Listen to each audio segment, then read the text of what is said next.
جلال پور Pirwala election commission کے اعلان کے بعد صوبائی اسمبلی حلقہ پی پی 222 میں گہمہ گہمی شروع ہو گئی۔ امیدواران نے اپنے اپنے سپورٹران کے ہمراہ قافلوں کی صورت میں ریٹرننگ آفیسر مرزا راحیل بیگ کے دفتر کاغذات نامزدگی کے لیے پہنچ گئے۔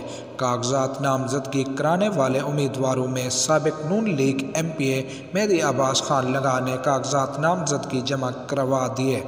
حلقہ پی پی 222 کے لیے سابق ایم پی اے قاسم عباس خان لنگا نے بھی کاغذات نامزدگی جمع کرا دیے۔ حلقہ پی پی 222 کے لیے ڈاکٹر ریاض لانگ نے بھی کاغذات نامزدگی جمع کرا دیے۔ حلقہ پی پی 222 کے لیے شازیہ عباس خاکی نے بھی کاغذات نامزدگی جمع کرا دیے۔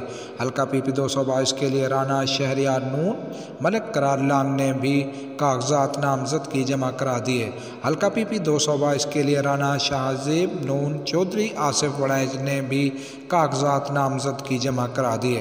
حلقہ پی پی 222 عباس خان لنگا ملک فیاض لانگ نے بھی کاغذات نامزدگی جمع کرا دیے۔ حلقہ پی پی اسسٹنٹ کمشنر مرزا راحیل کے مطابق حلقہ پی پی 222 کے لیے 8 امیدواران نے کاغذات نامزدگی جمع کرا دیے۔